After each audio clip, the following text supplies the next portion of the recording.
السلام عليكم ورحمة الله وبركاته. إن الحمد لله الأكرم الذي خلق الإنسان وكرم وعلمه من البيان ما لم يعلم، فسبحان الذي لا يحصى امتنانه باللسان ولا بالقلم. نشهد أن لا إله إلا الله وحده لا شريك له، ونشهد أن سيدنا وحبيبنا ومولانا محمدا عبده ورسوله الذي أرسله بالحق بشيرا ونذيرا وداعيا إلى الله بإذنه وسراجا منيرا. فقد قال الله تعالى في كلامه المجيد وفرقانه الحميد: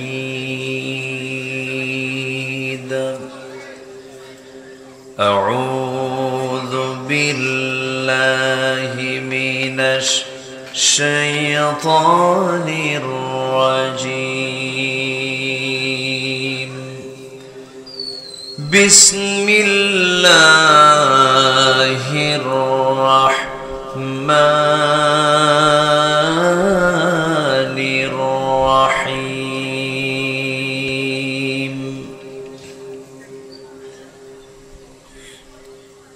يا أيها الذين آمنوا توبوا إلى الله توبة نصوحا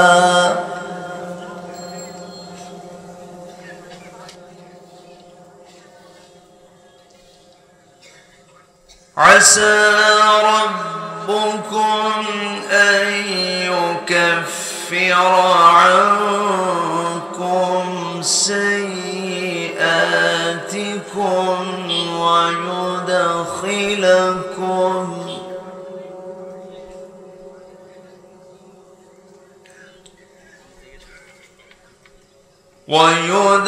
ويدخلكم جنات تجري من تحتها الأنهار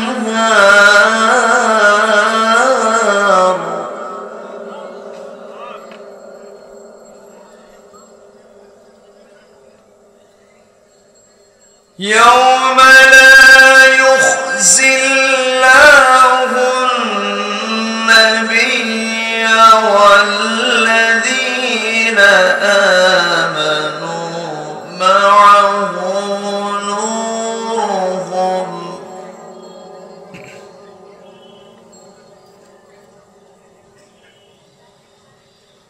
نورهم يسعى بين أيديهم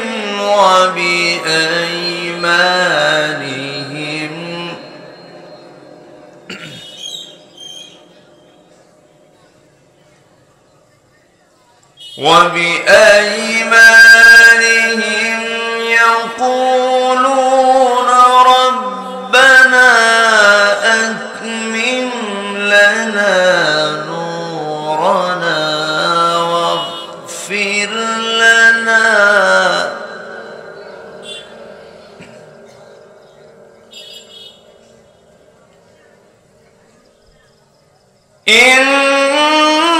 إنك على كل شيء قدير.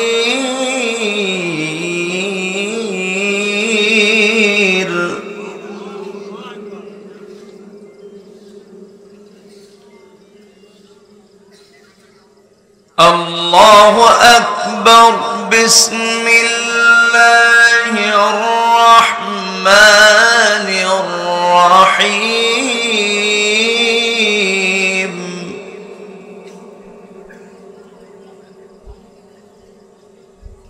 إن الله وملائكته يصلون على النبي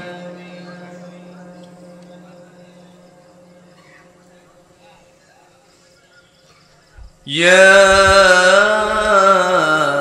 أيها الذين آمنوا صلوا عليه وسلموا تسليما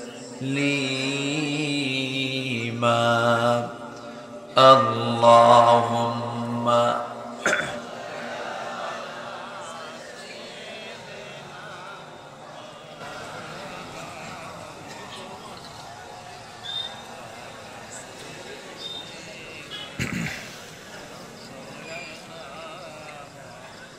একটু আওয়াজ দিয়ে নবীর প্রেমে মাতোয়ারা হয়ে জবান খুলে জোড়ালো কণ্ঠে সবাই বলুন আল্লাহুম্মা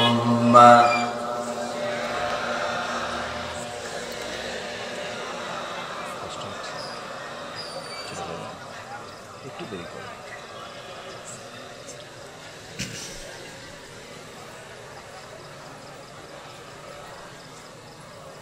সবাই বলুন বালাগাল উলা বিকামালিহি কাশাফাত তুজা বিজামালিহি হাসানাত জামিউ খিসালিহি সাল্লু سراج الملة تمهي فخر دو عالم دلبار مولاه شريف الأنبياء نسخا كل أديان دغره بلغ العلا بكماله كشف التجا بجماله حصنت جميع خصاله سلوا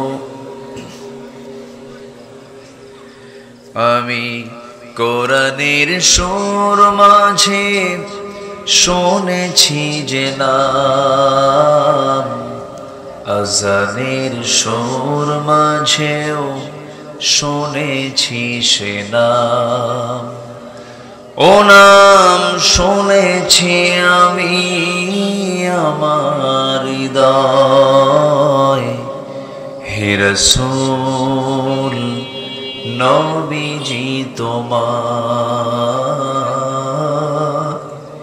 হে রাসূল নবীজি তোমায়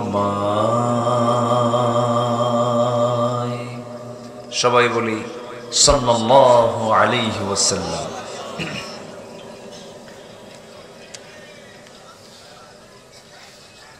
প্রাকৃতিক সৌন্দর্যের অপরূপ লীলাভূমি সুন্দরবন বেষ্টিত অঞ্চল, সুন্দরবন লাগোয়া সাতক্ষীরার সদর উপজেলার হেরোড়ি গ্রামবাসী প্রবাসী ভাইদের উদ্যোগে আয়োজিত দুদিনব্যাপী তাফসীর মাহফিল সপ্তম বার্ষিকী মহৎ আয়োজনের সম্মানিত সুযোগ্য সভাপতি,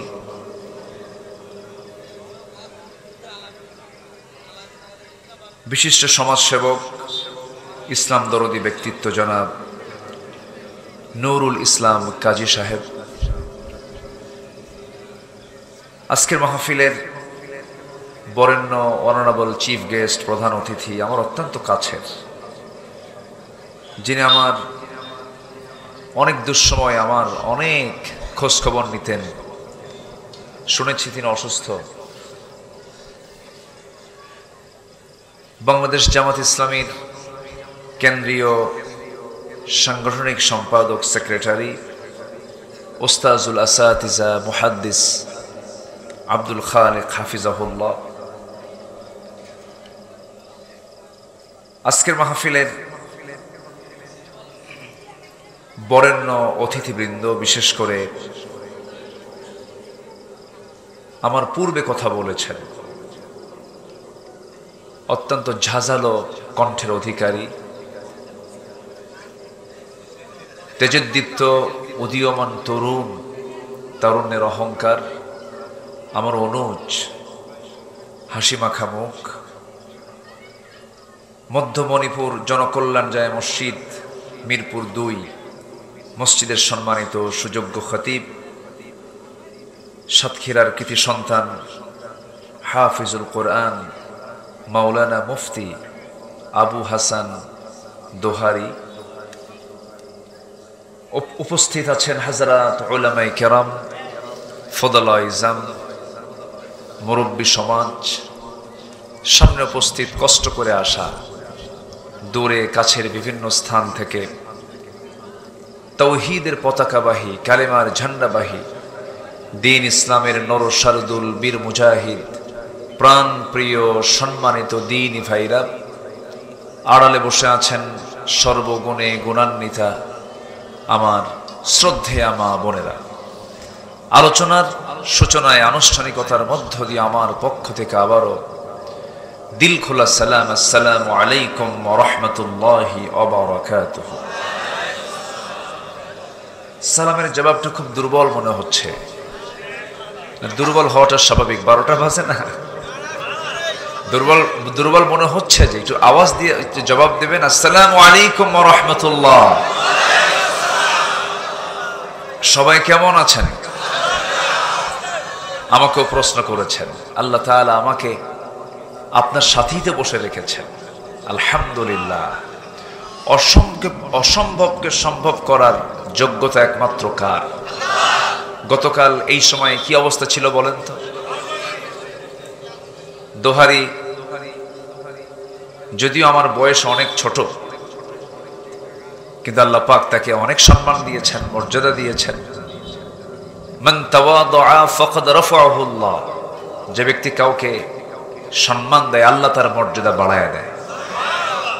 কাউকে ছোট চোখে কাউকে হেয় করা এটা হারাম। সে কি জানে, সে কি বুঝে, ছোট মানুষ না। যার যে সম্মান, যার যে মর্যাদা, সে মর্যাদায় তাকে অধিষ্ঠিত করাই হচ্ছে ইমানদারদের বৈশিষ্ট্য। বলি আলহামদুলিল্লাহ।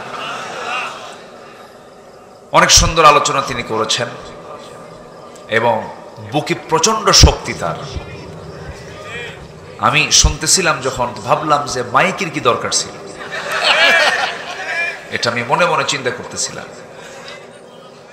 আল্লাহ তাআলা তাকে দারাজ কণ্ঠদান করেছেন। মানে তার আলোচনার সময় ভয় পাচ্ছিলাম যে স্ট্রোক করে কিনা।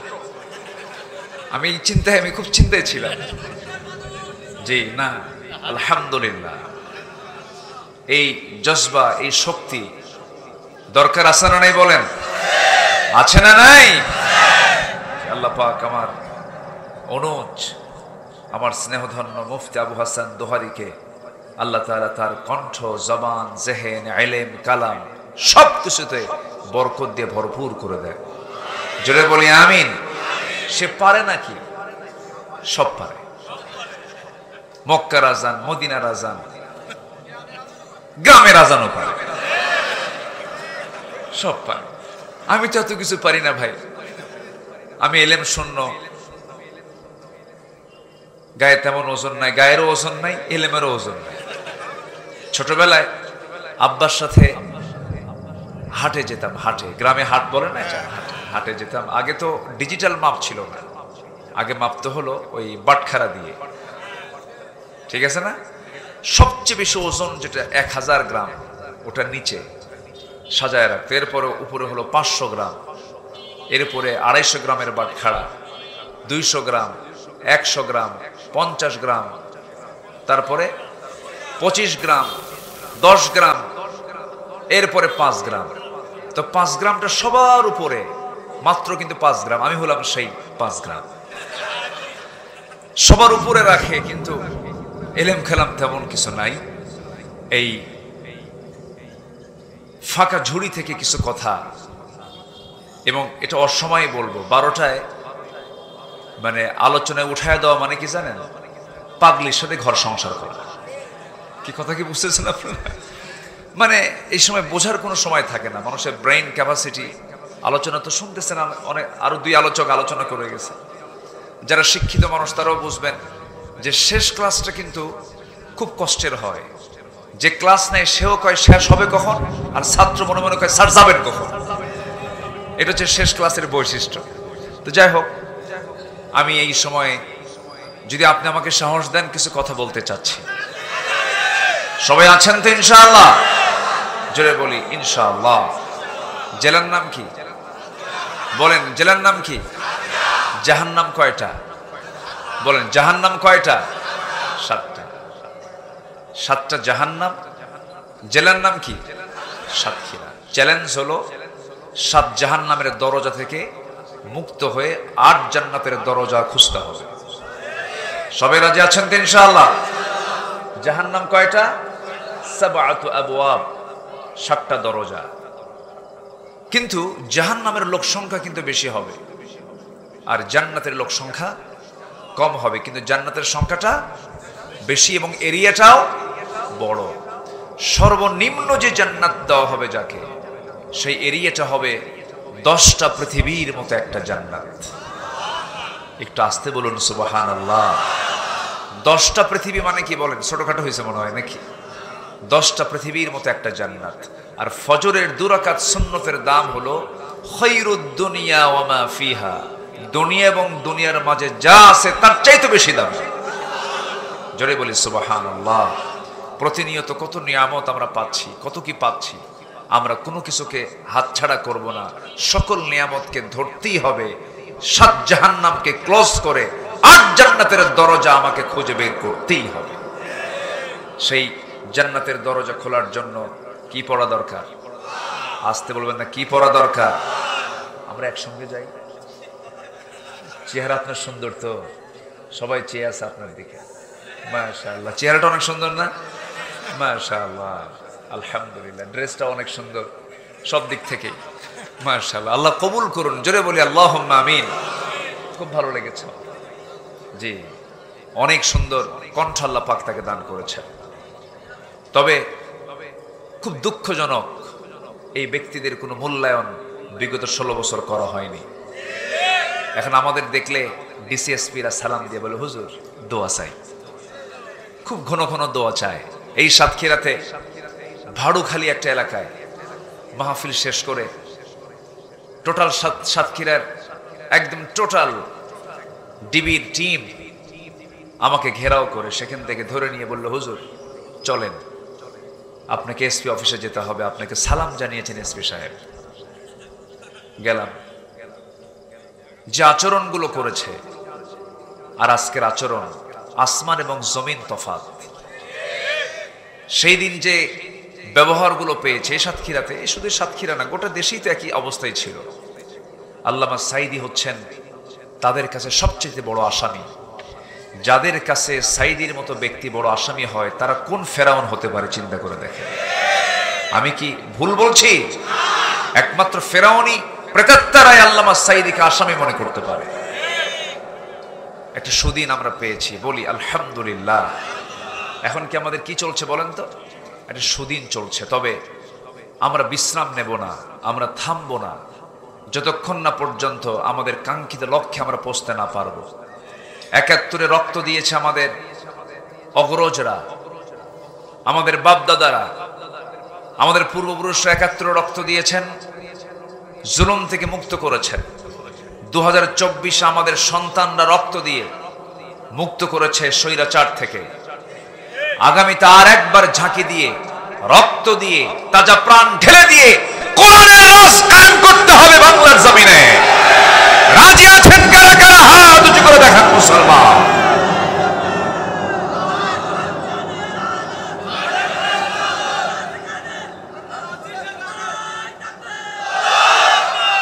আল্লাহ কবুল করুন, জোরে বলি আমিন, আরো জোরে আমিন।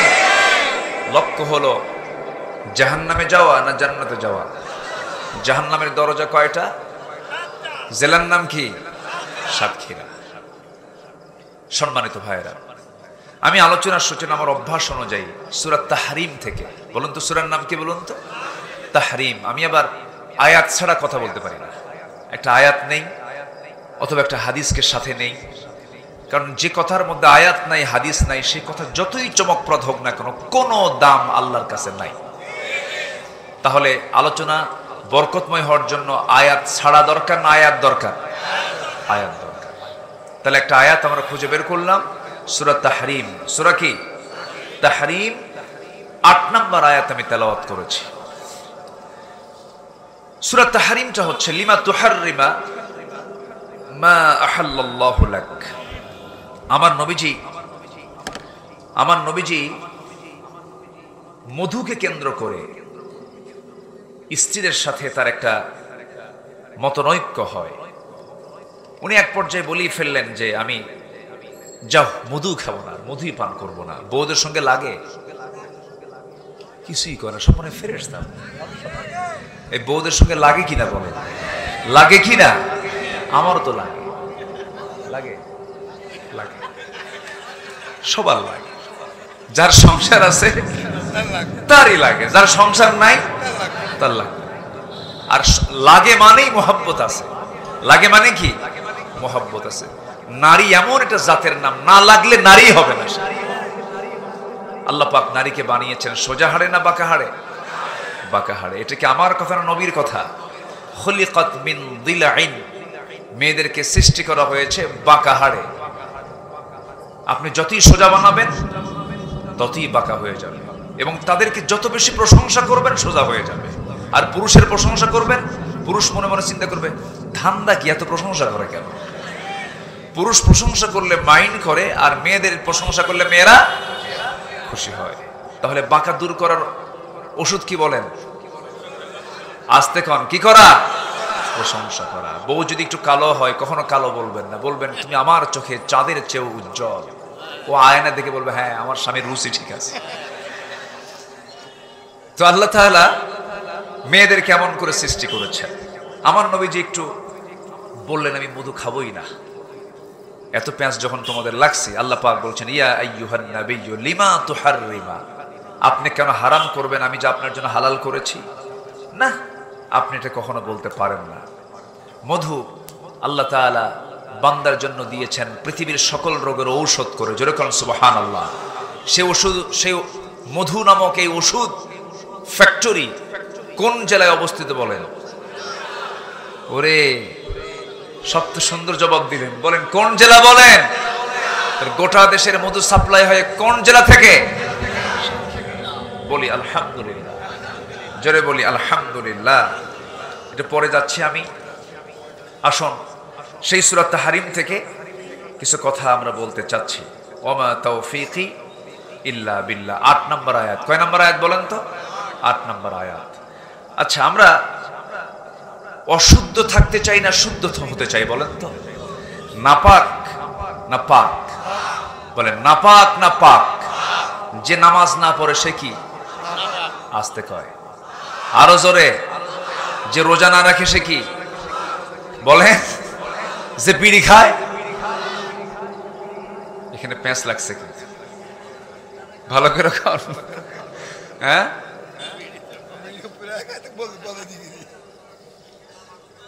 বিড়ি খাওয়া কি সুন্নতে মুআক্কাদা?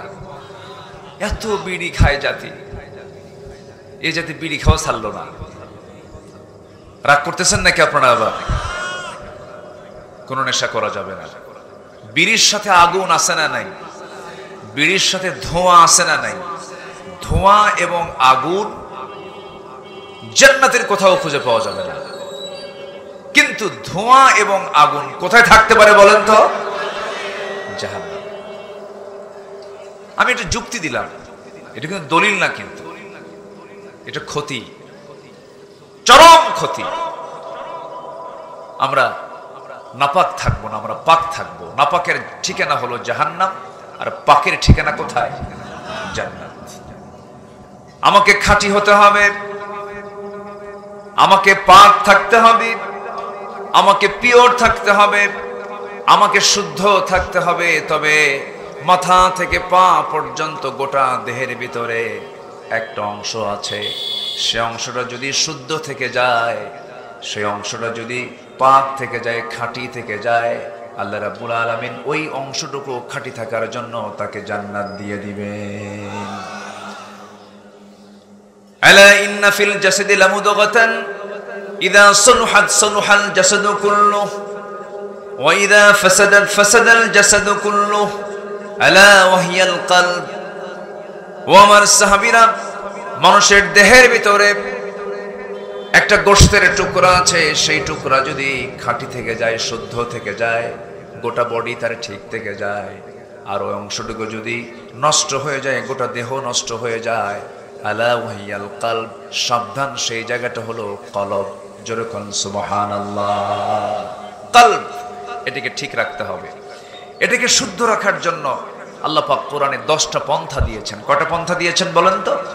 10টা পন্থা। আমি খুব বেশি সময় নেব না। এই 10টা পন্থা আমি পয়েন্ট আকারে একটা একটা করে বলি, আমি আলোচনার ইতি টানবো। আমাকে সময় দিচ্ছেন তো সবাই? কি আমরা কি দোয়া না করে যাওয়ার, দোয়া না করার চিন্তা নিচ্ছি নাকি বলেন? শেষ দোয়া আছে না নাই বলেন তো? আচ্ছা, এই মাহফিলটা আজকে হওয়ারই কথা না। আমাকে সকালবেলা কমিটি বললো, হুজুর মাহফিল হবে না, আইসেন না। আমি বললাম তো আমি তো আইসে বসে আছি। গতকালকে আমার মাহফিল ছিল হলো রাজশাহীর পবাতে। রাজশাহীর পবা, সেখান থেকে আমি গিয়েছিলাম সারা রাত জার্নি করে, প্রায় 380 কিলোমিটার কয়রা গিয়েছিলাম, খুলনা কয়রা।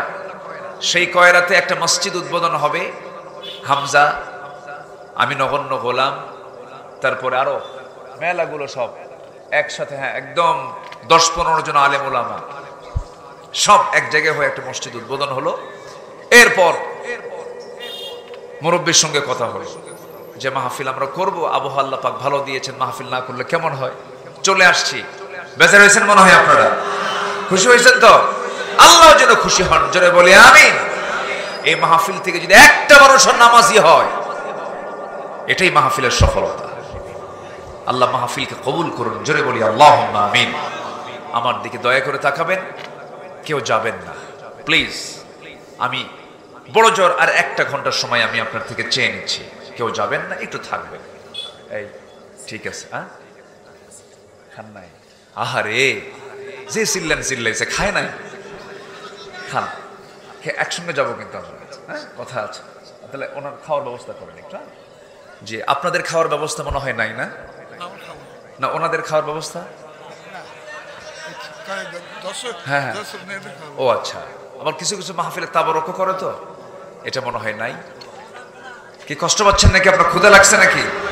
কমিটিকে বলে দেবো কিছু, যে চাল টাল নিয়ে আসুক। মাশাআল্লাহ, বলি আলহামদুলিল্লাহ, খুব সুন্দর। তাহলে আমাদের গোটা বডি ঠিক করার আগে কোনটা ঠিক করতে হবে? বাইরেরটা না ভিতরেরটা? বলেন, বাইরেরটা না ভিতরেরটা? তার নাম কি? এটাকে ঠিক করতে হবে।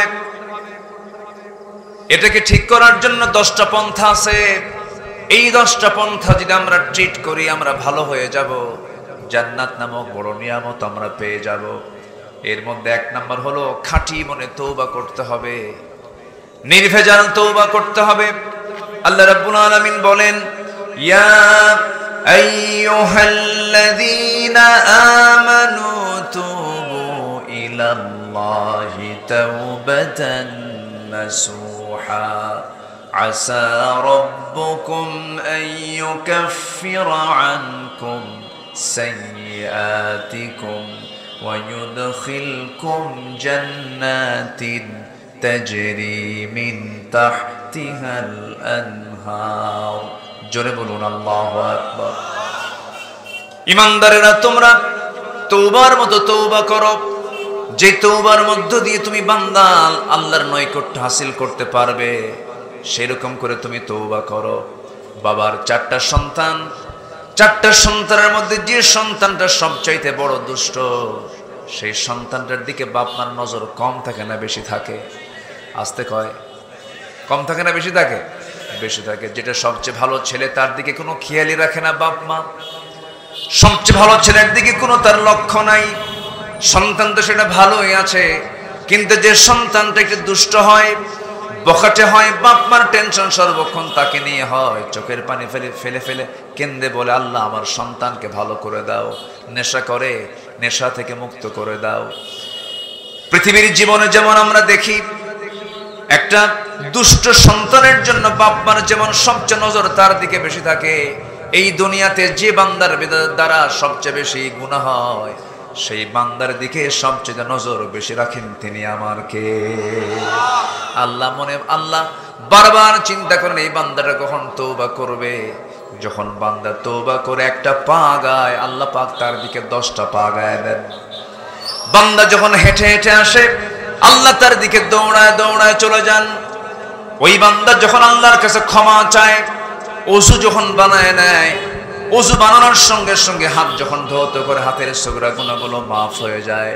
মুখমণ্ডল যখন ধৌত করে মুখের সগরা গুনাহগুলো মাফ হয়ে যায়। দুই হাত যখন ধৌত করে হাতের সগরা গুনাহগুলো মাফ হয়ে যায়। মাথা যখন মাসে করে মাথার সগরা গুনাহগুলো মাফ হয়ে যায়। বান্দা যখন দুই পা ধৌত করে দুই পার সগরা গুনাহগুলো মাফ হয়ে যায়। বান্দা যখন ইখলাসের সাথে মসজিদের দিকে যখন একটা করে কদম ফেলতে ফেলতে যখন মসজিদের দিকে রওনা দিয়ে দেয়, প্রত্যেকটা কদমে কদমে 10টা করে নেকি লেখা শুরু হয়ে যায়। বান্দা যখন নামাজে দাঁড়ায়, আল্লাহ ওই বান্দার সামনে সরাসরি দাঁড়ায়া যায়। আল্লাহ বান্দার সামনে দাঁড়ায়া গিয়ে বলেন, ও বান্দা তুমি আমার কাছে কি চাও? যা চাও তাই দেব।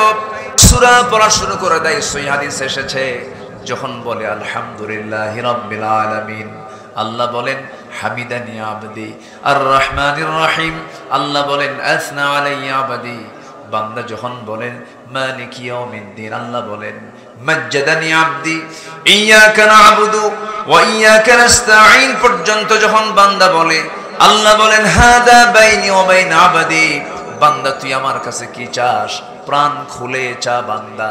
বান্দা যখন ইহদিনাস সিরাতাল মুস্তাকিম থেকে শুরু করে নিয়া ওয়ালাদ-দাল্লিন পর্যন্ত যখন বান্দা বলে, আল্লাহ বলেন বান্দারে নামাজের ভিতরে সূরা ফাতিহার প্রত্যেকটা আয়াতে যা যা চাইলি সমস্ত চাওয়াকে পাওয়া করে দিলাম। বান্দা যখন রুকুতে যায়, আল্লাহ তখন অস্থির হয়ে যান। বান্দা যখন সিজদায় পড়ে যখন তাসবিহ পড়া শুরু করে দেয়, আল্লাহ বলেন ফেরেশতারা দেখ এই বান্দাগুলো কেমন করে আমাকে সিজদা দিল, আমাকে দেখলো না, জান্নাত দেখলো না, জাহান্নাম দেখলো না, আমার ভয়ে আমার কিতাবকে সুন্দর করে পড়াশোনা করে রিসার্চ করে আমাকে খুশি করার জন্য সিজদায় পড়ে কাঁদতেছে। ও ফেরেশতারা তোরা সাক্ষী থাক, এই সমস্ত বান্দার সমস্ত গুনাহগুলো মাফ করে আমি আল্লাহ তাদের জন্য জান্নাতের বাজেট পাস করে দিলাম। আল্লাহু আকবার বলো। আমার আপনার প্রতি আল্লাহর দয়া কম না বেশি? আসতে বললেন না কম না বেশি? এই পৃথিবীর সব ভালোবাসাকে আপনি এক জায়গায় করবেন, আল্লাহর ভালোবাসাকে এক জায়গায় করবেন, আল্লাহর ভালোবাসাই সবচেয়ে বেশি ভারী হয়ে যাবে। সব রহমতগুলো 100 ভাগ করা হয়েছে, একটা ভাগ সবার মধ্যে দেওয়া হয়েছে, বাকি সব ভাগ রেখেছেন কার ভিতরে? আসতে বলবেন না কার ভিতরে? আল্লাহর ভিতরে। তওবা এমন একটা বিষয়ের নাম, যদি কোনো বান্দার তওবা কবুল হয়ে যায়, আত-তাইবু মিনাজ যামবি কামান লা যামবা লা, যার তওবা কবুল হয়ে যায় বুঝতে হবে তার পূর্বের জীবনের সমস্ত গুনাহগুলো আল্লাহ পাক মাফ করে দিয়েছেন। তওবা করব কার কাছে? গুনাহ হবে বান্দার, মাফ করবেন কে? গুনাহ হবে বান্দার, মাফ করবেন কে? তওবা করবে কে? আল্লাহ। তো ভালো করে কর, তওবা করবে কে? বান্দা। বান্দার হল তওবা করা হচ্ছে বান্দার দায়িত্ব, আর মাফ করার দায়িত্ব কার? আসতে বলবো না, মাফ করার দায়িত্ব কার? আল্লাহ। নামাজ পড়তে দেয় নাই, নামাজ পড়লে সন্দেহ করা হয়েছে। আমি ঢাবির ছাত্র ছিলাম, ঢাকা ইউনিভার্সিটিতে আমি পড়াশোনা করেছি টুকটাক। আমি আমার সময় দেখেছি 96 থেকে 2000 পর্যন্ত এই 16 বছর যারা ছিল, এই 16 আর 5 কত হলো? 21 বছর। ওই 5 বছরের শাসনামল আমি দেখেছি, গিরার নিচে কেউ প্যান্ট পরলে পরে সন্দেহ করতো না, গিরার উপরে প্যান্ট পরলেই ভাবতো এটা শিবির করে। এটা জামাত করে, এটা ধরো। নামাজ পড়াকে সন্দেহ মনে করত, দাড়ি রেখে বিসিএস ভাইভা বোর্ডে গেলে পরে তাকে ডিসঅ্যালাউ করত। নামাজ 5 ওয়াক্ত পড়লে বলতো তুই তো মৌলবাদী। এরকম করে করে বিভিন্ন ষড়যন্ত্রী চলেছে। নামাজকে যারা সন্দেহের চোখে দেখে তারা কোনোদিন ইমানদার হতে পারে না। আসতে বলবেন না, জোরে বলুন ঠিক কিনা? সম্মানিত ভাইয়েরা, যার জীবনে ইসলামের প্র্যাকটিস নাই, ইসলামের কালচার নাই, সে কেমন করে মুসলিম দাবি করতে পারে? একজন মুসলমান বিয়ে করবে অমুসলিমকে না মুসলিমকে? বলুন, জোরে বলেন, আরো জোরে। মুসলিম না অমুসলিমকে বলেন? বিয়ে করার শর্ত হলো ওয়ালা তানকিহুল মুশরিকাত হাত্তা ইউমিননা। তুমি কোনো মুশরিকা নারীকে বিয়ে করতে পারবে না যতক্ষণ না ঈমান না এনেছে। ঈমান যদি এনে থাকে, মুশরিকা হলেও সে ঈমান এনেছে, তুমি তাকে বিয়ে করলে কোনো আপত্তি নাই। আমার নবীজি ইহুদি মেয়েকেও বিয়ে করেছেন, অমুসলিমকে না, মুসলমান করে, মুসলমান করে, কোনো সমস্যা নাই, বরঞ্চ ভালো, সবের কাজ। কিন্তু আমরা দেখেছি যারাই দেশপ্রেমের কথা বলেন, যারাই ধর্মীয় মূল্যবোধের কথা বলেন, তাদের ব্যাকগ্রাউন্ড হাতায় দেখেন। এদেশের স্বাধীনতার স্থপতির নাতিদের চরিত্রের দিকে একটু তাকায় দেখেন। ওনারা বলেন আমরা ইসলামকে ভালোবাসি, মহাব্বত করি, কিন্তু আপনি এই দেশে কোনো মহিলাকে খুঁজে পেলেন না। 7 সাগর 13 নদী পাড়ি দিয়া আমেরিকা বিয়ে করলেন, বিয়ে বাড়ি আমেরিকা বিয়ে করলেন। সেই বউটা কি মুসলমান না খ্রিস্টান? মুসলমান না খ্রিস্টান? আচ্ছা, খ্রিস্টান হলো, স্বামী হলো মুসলমান, বাচ্চাটা কি হবে করা? হ্যাঁ, পেট থেকে মাথা পর্যন্ত মুসলমান, এর থেকে নিচ পর্যন্ত হিন্দু, নাকি? কি খাবেন আপনি? তাহলে গাধার ঘোড়ার মিলনে যে বাচ্চা হয় এটাকে বলা হয় খচ্চর। কি বলা হয় বলেন তো? খচ্চর। আমরা আমাদের বোঝা শেষ, কে ইসলাম চায় আর কে ইসলাম চায় না তাদের ব্যক্তিগত জীবন হাতালেই টের পাওয়া যায়। আমরা দায়িত্বহীন কণ্ঠে জানিয়ে দিতে চাই, ইসলাম বিরোধী চিন্তা চেতনা লালন করে এমন অপশক্তিকে খচ্চরদের নেতৃত্ব বাংলার জমিনে বাস্তবায়ন হতে দেওয়া হবে না। এটাকে শক্ত হাতে মাথায় নিতে হবে। শক্ত হাতে মাথায় না নিলে পরে সামনের ভবিষ্যৎ প্রজন্ম আরো ধ্বংসের দিকে চলে যাবে। আমরা একটা পর্যায়ে চলে এসেছি, সামনে শুধু একটা ধাক্কা মারা দরকার। সেই ধাক্কা হবে হলো ইসলামের বিজয়ের জন্য। আমরা সব দেখা শেষ করে দিয়েছি, তো দেখে কি কোনো কিছু বাদ আছে বলেন তো? সব দেখা শেষ হয়েছে, শুধু দেখা বাদ আছে কি বলেন? দেখা বাদ আছে কি বলেন? আচ্ছা, আমার কথা কি রাগ করতেছেন আপনারা? বলেন তো, কোরআন কি কোনো দলের, নির্দিষ্ট দলের? কোরআনটা কার? যার কোরআনের আইন বাস্তবায়নে যার চুল পরিমাণ অস্বীকৃতি থাকবে সে কাট্টা কাফের। ঠিক কিনা বলেন? সে কাট্টা কাফের। কোরআন দিয়ে বিচার কার্য ফয়সালা করতে হবে, এই বিধান কোরআনে আছে না নাই? ইনিল হুকমু ইল্লা লিল্লাহ আলা লাহুল খালক ওয়াল আমর। এবং আল্লাহ তাআলা বলছেন যারা আমার দেওয়া বিধান অনুযায়ী বিচার করে না তারা কাফের। আছে না নাই বলেন তো? ওয়ামান লাম ইয়াহকুম বিমা আনজালাল্লাহু ফাউলাইকা হুমুল কাফিরুন ফাসিকুন যালিমুন। তাহলে আমরা কি এমন দৃশ্য কি দেখতে চাই বাংলার জমিনে কোরআন দিয়ে রাষ্ট্র চলুক? সবাইকে আপনারা চান? সাতক্ষীরার জজকোর্ট কোরআন দিয়ে চলুক চান? সচিবালয়ে কোরআন দিয়ে চলুক চান? ব্যাংক, বিমা, প্রশাসন, ক্যান্টনমেন্ট, প্রত্যেকটা জায়গায় কোরআন দিয়ে চলুক সবাইকে চান? কিন্তু আমরা এই 16 বছর চেয়েছিলাম, যারা এখনো চাচ্ছি, আমাদেরকে বলা হতো রাজাকার। আর 64 জেলার মধ্যে চিহ্নিত রাজাকারের জেলা কোন জেলা বলেন? বলেন। আমারে এসপি অফিসে ডাক দিয়ে বলে, আপনি সাতক্ষীরায় ওয়াজ করতে আসছেন, এটা তো পাকিস্তান। আমার কি কয়? বলে এটা পাকিস্তানি। বলে এটা পাকিস্তান, এটা তো বাংলাদেশ না, এরা স্বাধীনতাকে বিশ্বাস করে না। কত বড় বদমাইশ দেখেন, কি দোষটা আপনাদের উপর চাপায় দিচ্ছে। সম্মানিত বন্ধুগণ, আমরা সব দেখে শেষ করেছি, আগামীতে আমরা কোরআনটা দিয়ে দেখতে চাই। আগামীর সরকার আমরা দেখতে চাই নামাজের সরকার, নামাজের সরকার, নামাজের সরকার। আল্লাহ কবুল করুন, জোরে বলি আমিন। যে নামাজের সরকার কায়েম করার জন্য কি বেনামাজি নেতা দরকার না নামাজি নেতা দরকার? সমাজ এখন কোন নেতা বেশি? বলেন কোন নেতা বেশি? বেনামাজি নেতা বেশি। আমার দেশে নামাজি বেশি না বেনামাজি বেশি? বেনামাজি বেশি। নামাজ পড়ে মাত্র 5%, আর 95% নামাজ না পড়ে আর বলে এক ঠেলায় পীরের মুরিদ হয়ে জান্নাত পার হয়ে জাহান্নামে যাবে। এরকম গ্রুপও আছে না? নাই আছে। কিন্তু না, যা করেছে ভুল। যারা বসে আছেন আমি সবার কাছে উদাত্ত আহ্বান জানাবো, এবং প্রযুক্তির কল্যাণে এই ক্যামেরা, এই অনলাইনের প্রযুক্তিতে আমাকে যারা দেখছেন আমি সবার কাছে উদাত্ত আহ্বান জানাবো, আত্মশুদ্ধির 10টা পন্থার 1 নম্বর পন্থা হলো যা করেছি করেছি খাঁটি মনে তওবা করব।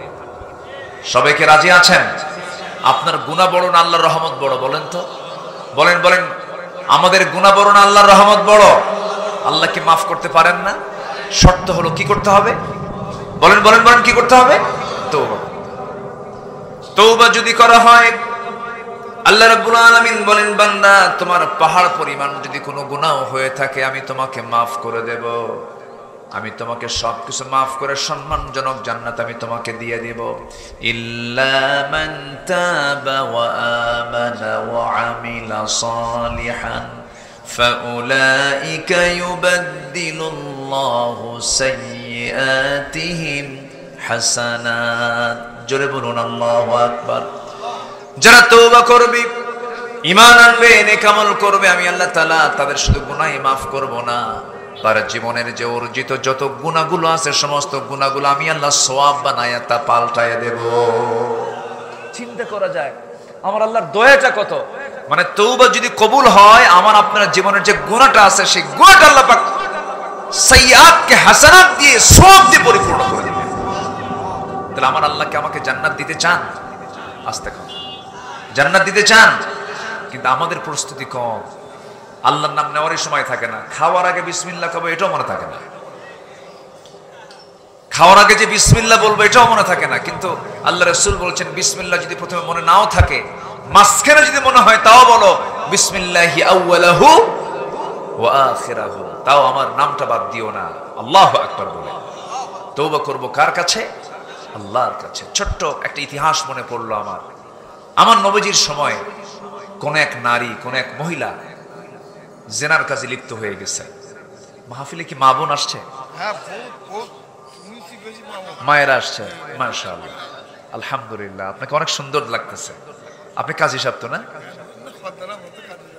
মানে কাজী মানে পদবী যেটা আপনাদের এলাকার, আলহামদুলিল্লাহ। আমাদের কাজী সাহেবকে যদি একটু দাড়িওয়ালা যদি মানে উনি হতেন খুব সুন্দর লাগতো না? বলেন তো, রেখে দিবেন, বয়স হয়ে গেছে তো।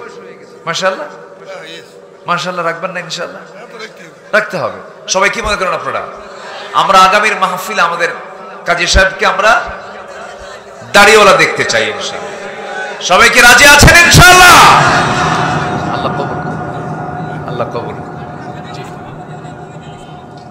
2 দিনে সব মাশাআল্লাহ। তবে আপনাদের দাড়ি রাখার দরকার নাই। ভাবসাব যে এমন যে শুধু কাজী সাহেবই রাখুক, আমাদের রাখার দরকার। আমরা সবাই দাড়িওয়ালা হব, জোরে বলি ইনশাআল্লাহ। আপনি কি জানেন এই দাড়িটার দাম কত? এটা সালমান এফ রহমানের দাড়ি না, এটা ও তো রাখছিল ভণ্ডামের দাড়ি, ঠিক কিনা বলেন? আমরা দাড়িটা রাখবো হলো কার মহাব্বতে? বলেন, নবীর মহাব্বতে। আপনি কি জানেন আপনাকে এই সুরতেই কবরে আপনাকে উঠানো হবে, আপনাকে সামনে হাজির করা হবে, এবং নবীজির ছবি যখন আপনার সামনে দেওয়া হবে, ওমান হাদার রাজুল মার রাব্বুক ওমা দীনুক ওমান হাদার রাজুল, এই 3টে প্রশ্ন যখন করা হবে, 3 নম্বর প্রশ্ন, এই লোকটাকে তুমি কি তাকে চিনো? তখন আমার নবী যখন আমার সামনে যখন হাজির করা হবে, ওমান হাদার রাজুল, তখন কি দাড়ি ছাড়া না দাড়িওয়ালা? বলেন, দাড়ি ছাড়া না দাড়িওয়ালা? কিন্তু আমি দাড়ি ছাড়া চলে গেছি কবরে, তাহলে আমার চেহারার সঙ্গে কি তার চেহারা মানাবে? মানাবে না, বেমানান হয়ে যাবে। কষ্ট পেলে কষ্ট মনে নিবেন না, আমি মোহাব্বত রেখে কথা বলছি। আমি যখন দাড়িটা রাসূলের সুন্নাহ অনুযায়ী রাখবো, আমার নবীও দাড়িওয়ালা, আমিও দাড়িওয়ালা, আমার নবী যে নামাজি, আমিও নামাজি, আমার নবীজি সত্যবাদী, আমিও সত্যবাদী। আমার নবীজি দানশীল, আমিও দানশীল। আমার নবীজি তাহাজ্জুদ গোজার, আমিও তাহাজ্জুদ গোজার। আমার নবীজি সামাজিক ব্যক্তিত্ব, আমিও সামাজিক ব্যক্তিত্ব। আমার নবীজি দ্বীনের দায়ী, আমিও দ্বীনের দায়ী। আমার নবীর চরিত্রের সঙ্গে আমার চরিত্র মিলে যাবে, চেহারা মিলে যাবে, দাড়ি মিলে যাবে, সুরাত মিলে যাবে। সেই সময় আমার চোখ দিয়ে পানি বের হবে আর বলবো, হ্যাঁ নবীজনা মুহাম্মদ সাল্লাল্লাহু আলাইহি ওয়াসাল্লাম। এই তিনটা প্রশ্নের জবাব দেওয়া মানে জান্নাতের সমস্ত সুঘ্রাণ কবর থেকে পাওয়া শুরু করে দেওয়া। জোরে বলে সুবহানাল্লাহ। আল্লাহ কবুল করুন, আল্লাহ কবুল করুন। একটা মহিলা সাহাবীর কথা মনে হলো আমার মায়েরা একটু কান লাগান, একদম মনোযোগ দিয়ে কথাটা শুনবেন।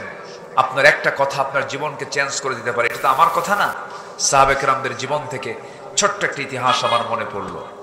সেই মহিলা সাহাবী নবীর কাছে এসে হাউমাউ করে কান্দে। আমার নবীজি বললেন, মহিলা কান্দো কেন? ইয়া রাসূলুল্লাহ, বড় একটা ভুল করে ফেলেছি, বড় একটা অপরাধ করে ফেলেছি। কি করেছো বলো? এত বড় দোষ করেছি যার শাস্তি দুনিয়াতে বেঁচে থাকতে পারবো না। কি করেছো বলো? ইসলামের শাস্তি তিনটা গুনাহ, তিনটা অপরাধ করলে পরে তার বাঁচার কোনো অধিকার নাই। কয়টা অপরাধ বলেন? তিনটা অপরাধ মনে রাখবেন। কতলুন নাফস, যদি কেউ কাউকে হত্যা করে ইসলাম তাকে হত্যার নির্দেশ দিয়েছে। এরকম হত্যাকারী আমার দেশে মনে হয় নাই। 16 বছরে, এই 16 বছরে 60,000 মানুষকে খুন করা হয়েছে। 60,000। প্রতিটি হত্যার বিচার বাংলার জমিনে হতে হবে। ফেরাউন মেরেছিল হলো 40,000। ফেরাউন মারছিল কত? তাহলে এটা কমছে না বাড়ছে? এটা বাড়ছে। ফেরাউন মেরেছিল কেমন জানেন? ওটা আবার আরেক পাষাণ, মার পেট চিরে বের করতো ছেলে সন্তান। ইউযাববিহুনা আবনাআকুম, ছেলে সন্তানগুলোকে জব করত। ওয়াস্তাহইউনা নিসাআকুম, মেয়ে সন্তানগুলোকে জিন্দা রাখত। ফেরাউন তার ক্ষমতাকে পাকাপোক্ত করার জন্য 40,000 শিশুকে হত্যা করেছিল। ফেরাউন পৃথিবীতে বেঁচে ছিল হলো 1600 বছর, আর এরা 60,000 মেরে বেঁচে ছিল হলো 16 বছর। সংখ্যার কি মিল দেখছে? সংখ্যারও মিল আছে, চরিত্রেরও মিল আছে। যারা মানুষকে হত্যা করে রাজনীতি করে তারা সবগুলো ফেরাউনদের প্রেতাত্মা। আপনি জানেন একটা মানুষের জীবনের দাম কত? আল্লাহ তাআলা নিজে বলছেন, কোরআনে বলছেন, ফাকাতালান নাস জামিআ। যে ব্যক্তি একটা মুসলমানকে, যে ব্যক্তি একটা মানুষকে হত্যা করলো, সে যেন গোটা পৃথিবীর সকল মানুষকে হত্যা করলো। কত বড় অপরাধ না? কত বড় অপরাধ! একটা মানুষকে মেরে ফেলা মানে গোটা পৃথিবীর মানুষকে মেরে ফেলা। কার কথা? আল্লাহর কথা। ইসলাম তিনটা অপরাধকে একদম ক্ষমার অযোগ্য বলেছে। ইসলাম বলেছে তাদেরকে মেরে ফেলতে হবে। নাম্বার 1 হচ্ছে যদি কেউ কাউকে খুন করে ফেলে, খুন করলে তার কোনো ক্ষমা নাই। নাম্বার 2 হলো যদি কেউ জিনা করে ফেলে, কিন্তু সেই জিনাটা হতে হবে বিবাহিত অবস্থায়। যদি কেউ জিনা করে ফেলে তার শাস্তি হলো পৃথিবীতে বাঁচার কোনো অধিকার নাই। আর যদি কোনো অবিবাহিত যুবক যুবতী যদি জিনার কাছে লিপ্ত হয়ে যায়, তার শাস্তি হলো মিয়াতা জালদা, 100 দৌড়া মারতে হবে। সেটাকে ঘরে না বাইরে? আসতে কোন কেন? ঘরে না বাইরে? একা কিনা সব লোক ডেকে, সব যুবকদেরকে ডাক দিয়া এই যুবককে মারতে হবে 100 দৌড়া। ও দেখলেই যেন ওর মনে হয় ওরে বাপরে বাপ, এ কি মায়ের এটা! কি কথা কি বুঝতেছেন আপনারা? ইসলাম কি সুন্দর করে বলে। আমি এগুলো মক্কায় কিছু পানিশমেন্ট দেখেছি, জেদ্দায় এটা কতলের দৃশ্য দেখলাম। একদম গোটা জেদ্দাবাসীকে ডাকছে, জেদ্দাবাসীকে ডেকে সামনে কাজীও চলে আসলো। কাজী আরবিতে কাজী মানে হলো জাস্টিস, বিচারপতি। বসলো চেয়ারে, জমটুপি পড়ায় দিল। কি বলে যে মারে জল্লাদ, জল্লাদ চলে আসলো। আগে তাকে তালকিন পড়ানো হলো, কালেমা পড়ানো হলো, আল্লাহর বিধান তো বিধান পড়ানো হলো, সবকিছু পড়ানো হলো। ওই আয়াতটা পড়া হলো যে আয়াতে এই শাস্তির বিধান আছে, সে আয়াতটা তেলাওয়াত করা হলো। ফারজুমুহুমা নাকালাম মিনাল্লাহ, মানে তাকে যে পাথর মেরে শেষ করা অথবা কতল করা, এই আয়াতটা পড়ানো হলো। এরপরে একদম তরবারির একটা আঘাতে মস্তকটাকে ছিটকে ফেলে দেওয়া হলো এবং চতুর্দিকে আওয়াজ হলো আল্লাহু আকবার। সবচেয়ে বড় তিনি কে? সবচেয়ে বড় তিনি কে? আজকে জেনার শাস্তি ইসলাম দিয়েছে, আমার দেশের আইনজীবী কিছু আছে বলে এগুলো কোন আইন হলো এত পাশবিক আইন? এই সমস্ত আইন চলতে পারে না। জুতা পেটা করা দরকার এই বেয়াদবদের, ঠিক কিনা বলেন? আমাকে সৃষ্টি করেছেন কে? বিধান দিয়েছেন কে? বান্দার অকল্যাণ কল্যাণ কোনটা ভালো কোনটা মন্দ সবচেয়ে বেশি বুঝেন তিনি আমার কে? আল্লাহর আইনের ভিতরে যে হাত দেবে তার ঈমান আছে না গেছে? চলে গেছে। কিন্তু আমার দেশে জেনার কি কোনো শাস্তি আছে? জেনা করে ধরা পড়ছে, জেনার শাস্তি কি জানেন? 100 টাকা জরিমানা। কত জরিমানা বলেন? 100 টাকা জরিমানা। আমার দেশের জেনার শাস্তি হলো 100 টাকা জরিমানা। ইসলাম বলে দিচ্ছে তাকে শেষ করে দাও। নাম্বার 3 হলো ওই সমস্ত ব্যক্তি কি পৃথিবীতে রাখার কোনো অধিকার নাই কারো, যারা দিন থেকে বের হয়ে যাবে, মুরতাদ হয়ে যাবে, আল্লাহর বিরুদ্ধে কথা বলবে, নবীর বিরুদ্ধে কথা বলবে। আমার বন্ধুগণ, নবীর বিরুদ্ধে আল্লাহর বিরুদ্ধে আজ পর্যন্ত আমার দেশে একজন দুজন নয় ডজন ডজন নাস্তিক আল্লাহর বিরুদ্ধে নবীর বিরুদ্ধে কথা বলেছে, একটারও এ পর্যন্ত কোনো শাস্তি দেওয়া হয় নাই। বরঞ্চ নববধূর মতো 90-এর দশকে তাসসিমা নাসরিনকে বাইরে বের করে দেওয়া হয়েছে। এরকম করে বহু নাস্তিককে সম্মান করে তাদেরকে বাইরে, তাদেরকে ট্রান্সফার করে দেওয়া হয়েছে, কাউকে শাস্তি দেওয়া হয় নাই। কিন্তু যদি আজকে যদি একটা জেনাকারের, একটা মুরতাদির, একটা খুনির যদি জেনার খুনির মুরতাদের যদি শাস্তি যদি ঢাকার 0 পয়েন্টে সবার চোখের সামনে যদি বাস্তবায়ন করা হতো, আল্লাহর কসম করে বলি এই সমস্ত শাস্তির বিধান কার্যকর হলে পরে গোটা জমিন থেকে সমস্ত অন্যায় কাজ অবশ্যই বন্ধ হয়ে যেত, ঠিক কিনা বলেন? আমার নবীর সামনে একজন মহিলা সাহাবী এসে বললেন, ইয়া রাসূলুল্লাহ, আমি এমন গুনাহ করে ফেলেছি, আমার শাস্তি হলো আমার দুনিয়াতে বাঁচার অধিকার নাই। রাসূল বলেন, কি করেছো? আমি জিনা করে ফেলেছি। না তুমি করো নাই। হুজুর আমি জিনা করে ফেলেছি। না তুমি করো নাই। হুজুর আমি জিনা করে ফেলেছি। 3টি বার রাসূল মানা করলেন। মহিলা বলছেন, হুজুর আমি জানি আপনার মধ্যে দয়া কাজ করছে, কিন্তু দয়া দেখায় কি লাভ হবে? আমি চাই না জাহান্নামে চলে যাই, আমি চাই না জিনার কাতারে আমি কিয়ামতের দিন দাঁড় হয়ে যাই, আমি চাই এর শাস্তি দুনিয়ার জিন্দেগিতেই হয়ে যাক। ইয়া রাসূলুল্লাহ, আপনি আমার উপর আইনটা কার্যকর করে দেন। আমার নবীজি বলছেন, মহিলা জিনা যে করেছো, জিনার ফলে তোমার পেটে বাচ্চা আসছে নাকি? বাচ্চা আসছে। যাও, সন্তান ডেলিভারি না হওয়া পর্যন্ত তোমার উপরে কোনো আইন কার্যকর করা যাবে না। কারণ তুমি অপরাধ করতে পারো, তুমি অপরাধী হতে পারো, কিন্তু তোমার সন্তান কোনো অপরাধ করে নাই। চলো যাও মহিলা। মহিলা ভরাক্রান্ত হৃদয় নিয়ে বাড়িতে ফিরলেন। সেজদায় পড়ে পড়ে কাঁদেন, তওবার পরে তওবা করেন, সেজদায় পড়ে পড়ে ডুকরে ডুকরে কাঁদেন। 9টা মাস পার হলো, সন্তান ডেলিভারি হয়ে গেল।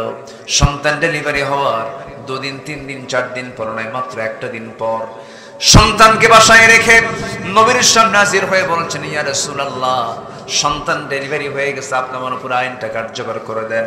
রাসূল বলছেন, মহিলা সন্তান তো ডেলিভারি হলো, সন্তানটা জীবিত না মৃত? হুজুর সন্তান তো জীবিত রেখে এসেছি।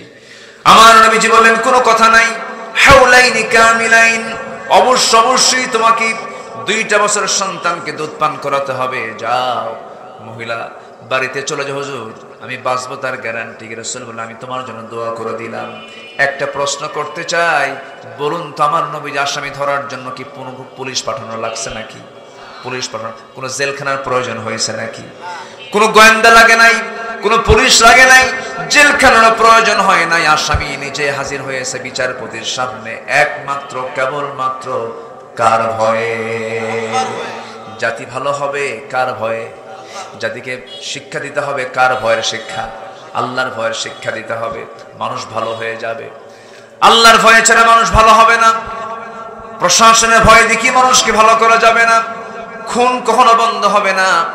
ওমরে ফারুক রাদিয়াল্লাহু তাআলা আনহু প্রথম খলিফার আমলে 2টা বছর তিনি মদিনার বিচারপতি ছিলেন। মদিনার বিচারপতি, তিনি প্রধান বিচারপতি ছিলেন। 2টা বছর 24 মাস তিনি বিচারপতির দায়িত্ব পালন করলেন। বিচারপতির দায়িত্ব যেদিন তার শেষ হয়ে গেল, আফসোস করে বলছেন, ওমর রে, তোর কপালটা এমন, 2টা বছর আমি ওমর মদিনার বিচারপতির দায়িত্ব পালন করলাম, কিন্তু একটা বিচারও করতে পারলাম না, একটা রায় দিতে পারলাম না। কারণ একটা মামলা 2 বছর, একটা মামলা তার কোর্টে হাজিরা হয় নাই, একটা মামলাও জমা হয় নাই। জোরে কোন সুবহানাল্লাহ। একটা মানে বিচারালয় আছে, আদালত আছে, কিন্তু কোনো আসামি আজ থেকে কোনো আসামি নাই। কার ভয়ে? আসতে বলবেন না কার ভয়ে? আল্লাহর ভয়ে। এখন আমার দেশে কোর্ট কাছারিতে আসামি কম না বেশি? আসামি কম না বেশি? এটা কি ভালো লক্ষণ? না। বিগত 16 বছর সবচেয়ে কম ছিল না, সবচেয়ে বেশি ছিল। নিরপরাধ মানুষগুলোকে অত্যাচার করা হয়েছে, জুলুম করা হয়েছে। আমাকে 2018 সালে ধরে নিয়ে গেছে, ধরে নিয়ে থানায় জমা দিয়া পরে হ্যান্ডকাফটারকে লাগায়া বললো, হুজুর নির্বাচনের আগে তো একটু জেল টেল খাটেন, নির্বাচন শেষ হয়ে যাক। কি শেষ হয়ে যাক? নির্বাচন শেষ হয়ে যাক। জেলখানায় ঢুকলাম, কোনো দোষ নাই, কোনো অপরাধ নাই। এরকম করে রাস্তার ফকিরকে পর্যন্ত ধরে নিয়ে গেছে। মানে একটা মামলা হয়েছে, আসামের শর্ট, ফকির ধইরা ওই কোটা পূরণ করছে। এই হচ্ছে অবস্থা। তো 3 মাস আমি জেলখানার মধ্যে ঢুকলাম। যেদিন প্রথম দিন, বিশাল বড় ফটকের ভিতর দিয়ে ঢুকলাম।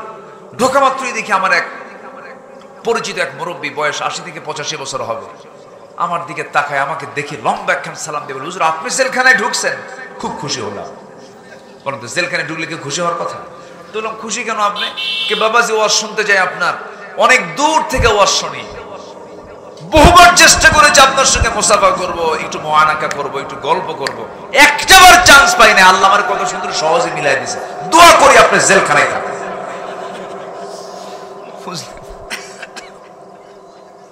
সম্মানিত ভাইয়েরা, এই অত্যাচারগুলো করা হয়েছে। চাচাকে বললাম, আপনার বয়স 80 বছর, নাতিপুতি ধুয়ে জেলখানায় কেন? কোনো অকাম করছেন আপনি? বলেন। ঠোঁট কাটা চাচা, মানে মুখ থেকে বের হয়ে যায় কথাগুলো। বললাম, আপনি কি করছেন আপনি? চাচা বলে, বাবা বোমা হামলা। মানে ওনার নামে বোমার মামলা দিছে। বুড়া মানুষ 80 বছর, বলেন তো ওনার হাতে যদি কেউ বোমা তুলে দেয়, বোমা কি লক্ষ্যে বসবে না তার মাথায় পড়বে? এই হলো সিচুয়েশন, যেটা শয়তানও বিশ্বাস করে না। এমনও সাক্ষী রেডি করা হয়েছে আল্লামা সাঈদীর বিরুদ্ধে। সাক্ষীর জন্ম হলো 76 আর ঘটনা হলো 71। তাহলে 5 বছর আগের ঘটনা দেখলো কেমনে? মারপেট থেকে, রুহের জগৎ থেকে দেখছে। কিসের জগৎ থেকে? বলে রুহের জগৎ থেকে। সম্মানিত ভাইয়েরা, সম্মানিত বন্ধুগণ, আমার নবীজির আদালতে আসছে, পুলিশ ধরা লাগে নাই, জেলখানা লাগে নাই, সোজা চলে আসছে। কার ভয়ে? আল্লাহর ভয়ে। আমার নবীজি বললেন, যাও সন্তানকে দুধ পান করাও। সন্তানের দুধ পান যখন শেষ হবে, সেই সময় তুমি আমার কাছে চলে আসো। মহিলা চলে গেলেন, আসামি ধরার জন্য জেলখানায় লাগলো না, নিজের বাড়িতেই থাকলেন। সন্তানকে দুধ পান করালেন। 6টা মাস গেল না, সন্তানের টোটাল দুধ বন্ধ করে দিলেন। অন্য খাবারের অভ্যাস গড়ে তুলে সন্তানকে বার সঙ্গী করে নিয়ে, কোলে করে নিয়ে নবীর সামনে হাজির হয়ে বলছেন, হুজুর একবার না, দুবার না, 3 বার আপনার কাছে আসলাম, আপনি শাস্তি আমারে দিলেন না। আজকে আমাকে ফেরত দিবেন না, আমাকে চূড়ান্ত শাস্তি নিশ্চিত করে দিয়ে আমাকে বাঁচায় দেন। আমার নবীজি বললেন, সন্তানটা আমার হাতে তুলে দাও। সন্তান কোলে নিয়ে নিলেন।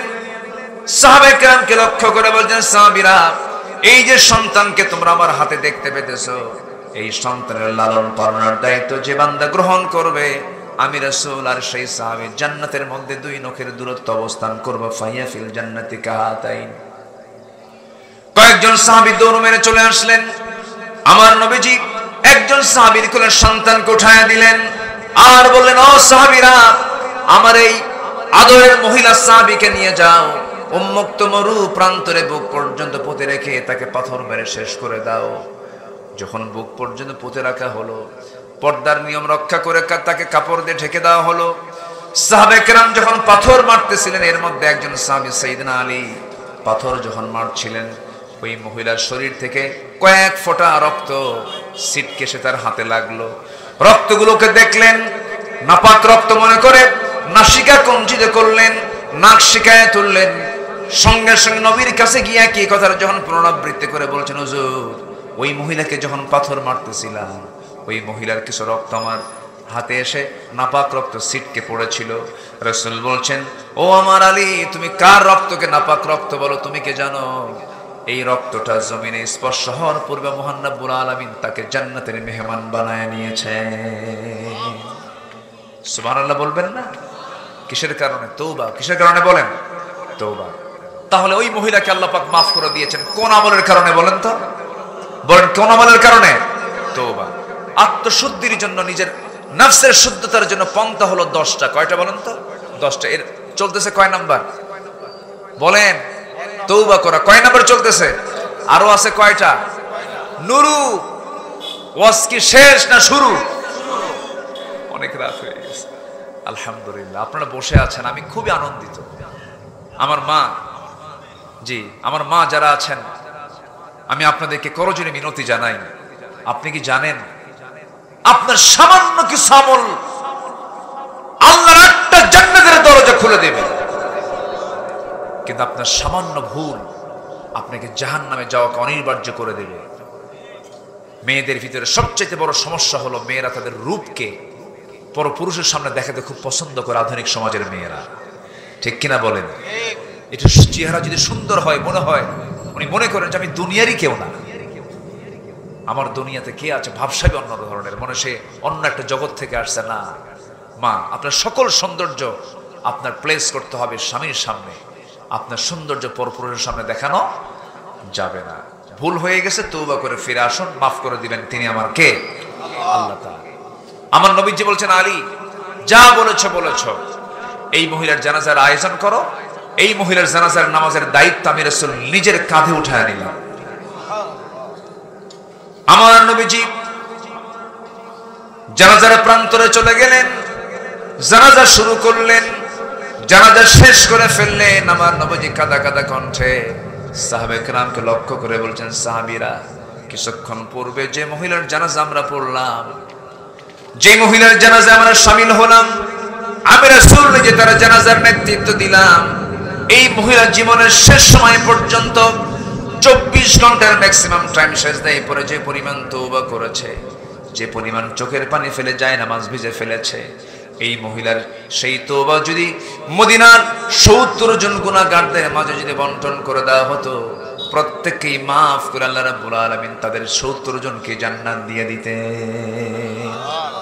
আমার বন্ধুগণ, সেজন্য নফসের শুদ্ধতার জন্য, আত্মশুদ্ধির জন্য 1 নম্বর কাজ হলো খাঁটি মনে তওবা করা। খাঁটি মনে আমরা তওবা করব। আজকে ফজর থেকে শুরু করব, জীবনের নামাজ 5 ওয়াক্ত ছাড়বো না। রাজি আছেন কারা কারা? 5 ওয়াক্ত নামাজ পড়বেন কারা কারা? একটু হাত তুলে দেখান না।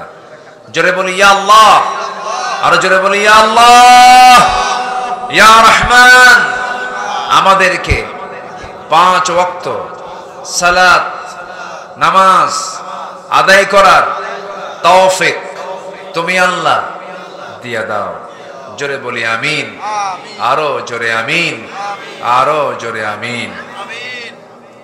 নাম্বার 2, 10টা যে আক্ষরিকভাবে শেষ করে দিচ্ছি, খুব ব্যাখ্যায় যেতে পারবো না। নাম্বার 2 হলো নামাজের প্রতি যত্নবান হওয়া, যেটা আমি একটু আগে বলেছি। নামাজের প্রতি আমরা অযত্ন হব না যত্ন নেব? বলেন তো। জাহান্নামে যাওয়ার 1 নম্বর কারণ কি বলেন? বলেন। নামাজ। জাহান্নামে যাওয়ার 1 নম্বর কারণ কি? আবার জান্নাতে যাওয়ার 1 নম্বর কাজ কি? নামাজ। এবং ঈমানদারের 1 নম্বর কাজ কি? নামাজ। কাফের এবং মুমিনের মধ্যে পার্থক্য সৃষ্টি করে কি? নামাজ। চরিত্রহীন এবং চরিত্রবানের মধ্যে পার্থক্য কি বলেন? নামাজ। খুব কষ্ট দিয়ে ফেলতেছে আপনাদের। নাম্বার 2 হলো সালাতের ব্যাপারে যত্নবান হওয়া। আল্লাহ রাব্বুল আলামিন বলেন সূরাতুল আলার 14 নম্বর আয়াত, قد أفلح من تزكى وذكر اسم ربه فصلى بل تؤثرون الحياة الدنيا والآخرة خير وأبقى إن هذا لفي الصحف الأولى صحف إبراهيم وموسى جربون الله أكبر। নাম্বার 3 হলো সিয়াম সাধনা, হলো আত্মশুদ্ধির 3 নম্বর মাধ্যম, 3 নম্বর পন্থা। রোজা শুধু রমজান মাস নয়, রোজা কিন্তু সারা মাসই আছে। সারা মাস আছে না নাই? যে যুবকের যৌবন কন্ট্রোল করতে পারে না, তাকে রাসূল কি আদায় করতে বলেছেন বলেন? রোজা আদায় করতে বলেছেন, সিয়াম আদায় করতে বলেছেন। আমার নবীজি সোমবারে বৃহস্পতিবারে রোজা রেখেছেন এবং প্রত্যেক মাসের 13, 14, 15 তারিখে রোজা রেখেছেন মুহাম্মদ সাল্লাল্লাহু আলাইহি ওয়াসাল্লাম। অতএব রমজান মাস শুধু ফরজ রোজার মাস, আর বাকি সারা বছর হলো নফল রোজার মাস। কি মাস বলেন? নফল রোজার মাস। নফল রোজাগুলো রাখবো আমরা। নফল ফরজকে পাহারা দেবে। আপনি কি জানেন এই রোজাটার পুরস্কারটা এমন বরকতের পুরস্কার, প্রত্যেকটা সওয়াব লেখে ফেরেশতারা, আর রোজার সওয়াব লেখে আল্লাহ তাআলা নিজে বান্দাকে দিয়ে দেন। জোরে কোন সুবহানাল্লাহ। রোজা রাখবো কার জন্য? আল্লাহ। তবে রোজার মধ্যে মানুষকে দেখানোর কোনো সুযোগ নাই। হজে দেখানোর সুযোগ আছে। আলহাজ লেখে, কি লেখে? আলহাজ লেখে। যাকাত দেয়, বলে খুব লোকটা বড় দানশীল, দানবীর বলে। নামাজি, নামাজ পড়লে মানুষ দেখে বলেন লোকটা নামাজি, দেখানোর সুযোগ আছে। দানকে দেখানোর সুযোগ আছে, হজকে দেখানোর সুযোগ আছে। কিন্তু রোজা এমন একটা ইবাদত, কেউ দেখার কোনো সুযোগ, শুধু দেখেন কে বলেন? আজ তো বলো না কে দেখেন? আজ থেকে 15 বছর আগে আমি সাউথ কোরিয়া গিয়েছিলাম। সাউথ কোরিয়া কুত্তা খায়। কি খায়? খালি কুত্তা, মানে কুত্তা জবাই করে আর খায়। কোনো হোটেল নাই। এমন একটা বেকায়দা গিয়েছিলাম, এমনকি বিস্কিট যে বানায়, বিস্কিটের মধ্যেও ওই শুকুরের চর্বি।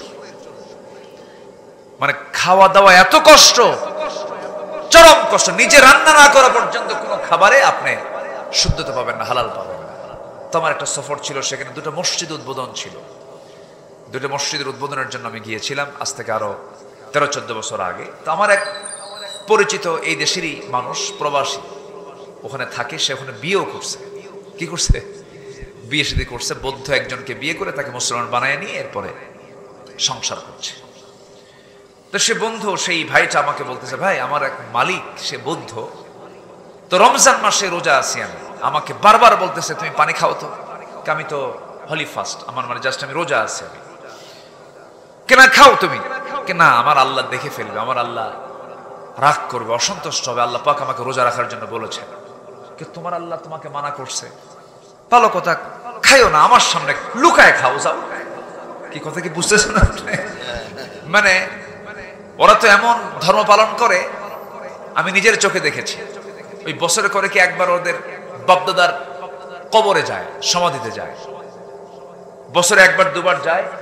এতগুলো মদ নিয়ে যায়, মদের বোতল নিয়ে যেয়ে ওই সমাধির কাছে যে কি কে যেন কয়ে দোয়া করে বলে, বাবা এই যে এতগুলো মদ দিয়ে গেলাম, তুমি আরাম মতো খাইবা আর মজা করবে। কি কথা কি বুঝতেছেন? ওদের কালচার এটা। তো সে বৌদ্ধ আমার ওই প্রবাসী ভাইকে বলতেছে, তুমি আল্লাহ তোমাকে দেখবে কেমনে, যাও ঘরের মধ্যে যাও, লুকায় খাও। আমার আল্লাহ তো এমন আল্লাহ, যিনি ঘরেও দেখেন, বাইরেও দেখেন, আলোতেও দেখেন, অন্ধকারেও দেখেন। এই জন্য আমার খাওয়ার কোনো কায়দাই নাই। অতএব সিয়াম হচ্ছে একটা গোপন ইবাদত। এই গোপন ইবাদতের পুরস্কার আল্লাহ নিজ হাতে বান্দাকে দিয়ে রাইয়ান নামক দরজার মধ্য দিয়ে জান্নাতের মধ্যে ঢুকায়। সুবহানাল্লাহ। তো চিন্তা করেন, তার চিন্তা হলো ওদের আল্লাহ দেখে আবার দেখে না, কিন্তু আমার আল্লাহ কি সব সময় দেখে। পরে এখন ওই প্রবাসীকে বলতেছে, ওই সাউথ কোরিয়ার সেই বুদ্ধিস্ট বলতেছে, তাহলে তো তোমার দেশের মানুষ সবাই আল্লাহওয়ালা, সব ভালো, কেন তোমরা অন্ধকারে খাও না, আলোতে খাও না?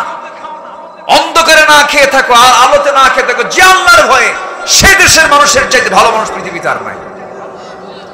তাহলে তো আমার দেশের মানুষ এরকম ভালো, তাই না? আসতে কয় ভালো কই? রোজার কোনো হক আছে আমাদের? রোজার মাসেও আকাম কুকাম আছে না নাই? রোজা রেখেও ঘুষের টাকা আছে না নাই? আসছে ঘুষের টাকা, অফিসার রোজা আছে, কে ভাই আমি তো রোজা আছে, আমি তো এখন ঘুষের টাকা নিতে পারবো না, আমি চোখ বন্ধ করলাম, পকেটে ঢুকে দিয়ে যাও, সন্ধ্যার পরে ইফতার করে দেখে নিও। কি কথা কি বুঝতেছেন আপনারা? এই হচ্ছে আমার দেশের রোজাদারদের অবস্থা। এরকম রোজা নয় আমরা রাখবো, যে রোজার মধ্য দিয়ে আল্লাহ পাক সন্তুষ্ট হবেন সেই রোজা রাখবো, নফসের শুদ্ধতা চলে আসবে। জোরে বলি ইনশাআল্লাহ, জোরে বলি ইনশাআল্লাহ। নাম্বার 4 হলো আল্লাহর জিকির করা।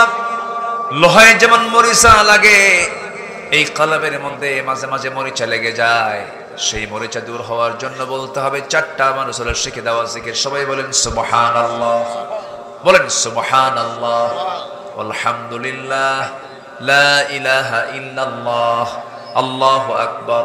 শিখিয়ে দিয়েছেন মুহাম্মদ সাল্লাল্লাহু আলাইহি ওয়াসাল্লাম।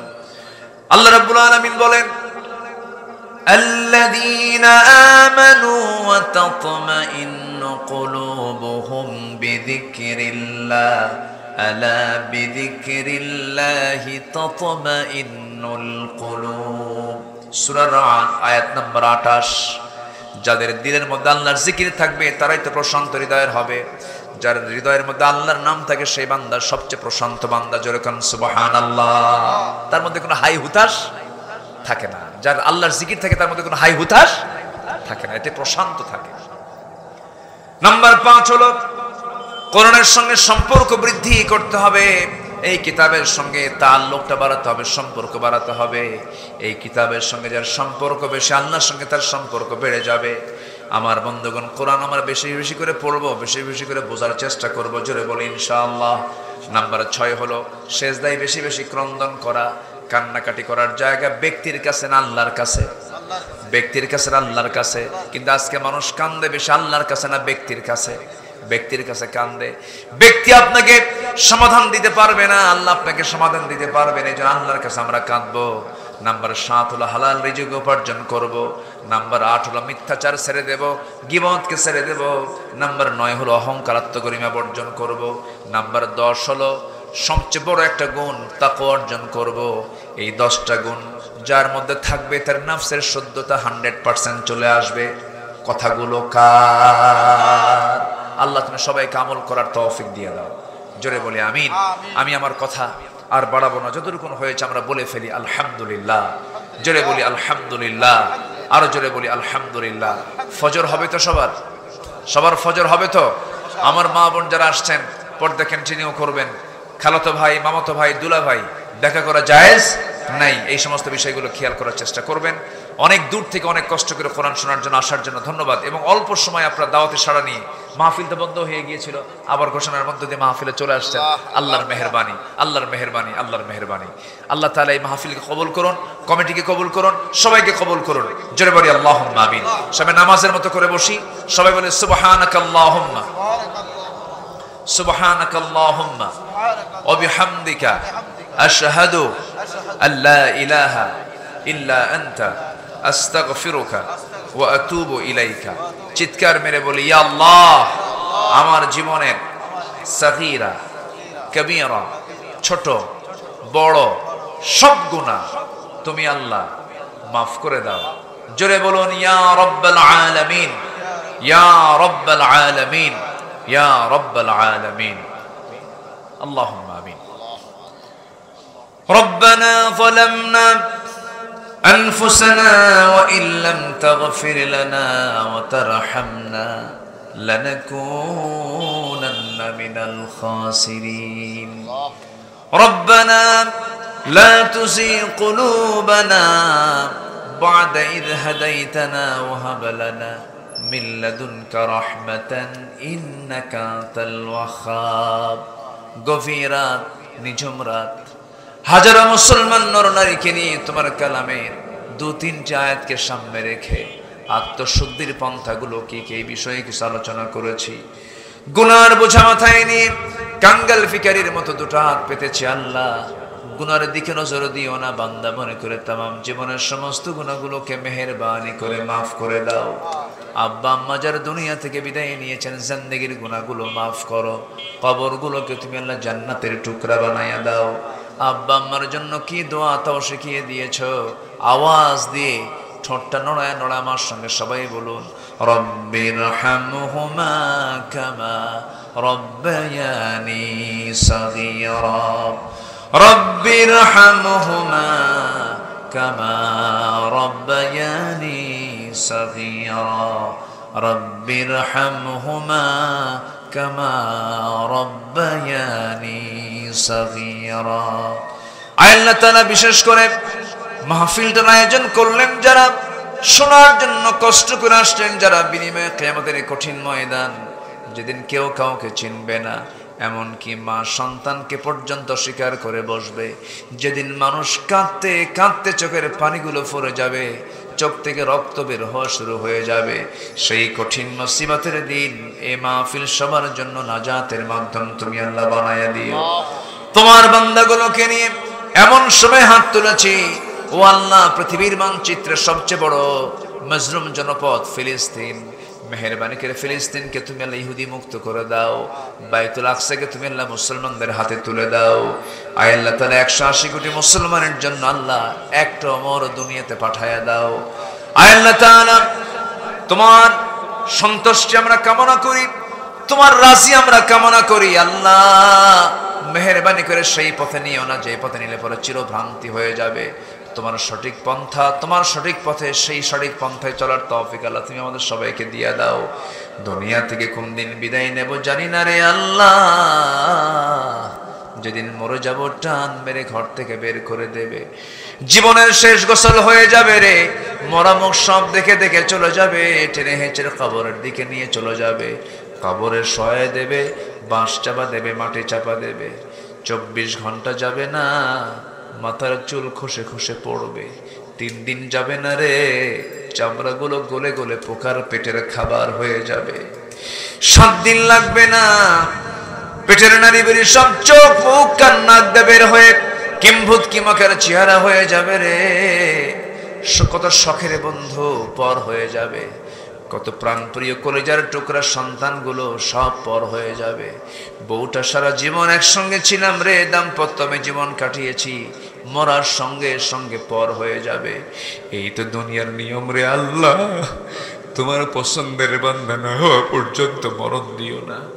আল্লাহ কোন দিন মরণের ডাক আসবে জানি না, সে অন্তিম সময় যখন চলে আসবে জাবানে জারি করে দিও লা ইলাহা ইল্লাল্লাহু মুহাম্মাদুর রাসূলুল্লাহ।